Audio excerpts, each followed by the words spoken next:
കേന്ദ്ര ബജറ്റിന് മുന്നോടിയായി വാണിജ്യ സിലിണ്ടറിന്റെ വിലയിൽ മാറ്റം. വാണിജ്യ ആവശ്യത്തിനുള്ള പാചകവാതക സിലിണ്ടറുകളുടെ വിലയാണ് കുറച്ചിരിക്കുന്നത്. 19 കിലോഗ്രാം സിലിണ്ടറിന്റെ വിലയിൽ 7 രൂപയുടെ കുറവാണുണ്ടായത്. അതേസമയം ഗാർഹിക ആവശ്യത്തിനുള്ള സിലിണ്ടറിന്റെ വിലയിൽ മാറ്റമില്ല. പുതുക്കിയ നിരക്ക് ഇന്നു മുതൽ പ്രാബല്യത്തിൽ വരും. ഡൽഹിയിൽ പുതിയ റീറ്റെയിൽ വില 1804 രൂപയിൽ നിന്ന് 1797 രൂപയായി കുറഞ്ഞു. വിവിധ നഗരങ്ങളിൽ വിലയിൽ വ്യത്യാസങ്ങളുണ്ട്. കൊച്ചിയിൽ 6 രൂപയാണ് കുറഞ്ഞത്. ഇതോടെ 1806 രൂപയായി. കൊൽക്കത്ത 1911 രൂപയിൽ നിന്ന് 1904 സിലിണ്ടർ വില കുറഞ്ഞു. മുംബൈയിൽ 1756 രൂപയായിരുന്ന സിലിണ്ടറിന്റെ വില ഇത് 1749 രൂപയായി കുറഞ്ഞു.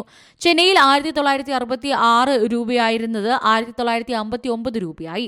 പാചകവാതക വിലകൾ എല്ലാ മാസവും 1-ാം തീയതിയും 15-ാം തീയതിയും പരിഷ്കരിക്കാറുണ്ട്. എല്ലാ മാസവും വില പരിഷ്കരിക്കുമ്പോൾ എണ്ണ വിപണന കമ്പനികൾ അന്താരാഷ്ട്ര എണ്ണ വിലയിൽ മാറ്റങ്ങൾ, നികുതി മാനദണ്ഡങ്ങൾ, സപ്ലൈ ഡിമാൻഡ് ഘടകങ്ങൾ എന്നിവ കണക്കിലെടുക്കാറുണ്ട്. തുടർച്ചയായി 2-ാം മാസമാണ് എണ്ണ കമ്പനികൾ പാചകവാതക വില കുറച്ചിരിക്കുന്നത്. പക്ഷേ ഗാർഹിക ആവശ്യത്തിനുള്ള സിലിണ്ടർ വിലയിൽ മാറ്റമില്ലാതെ തുടരുകയാണ്. News desk C Malayalam news. ഏറ്റവും പുതിയ വാർത്തകളും വിശേഷങ്ങളും വിരൽത്തുമ്പിലറിയാൻ സി മലയാളം ന്യൂസ് എല്ലാ ഡിജിറ്റൽ പ്ലാറ്റ്ഫോമുകളിലും ലഭ്യം.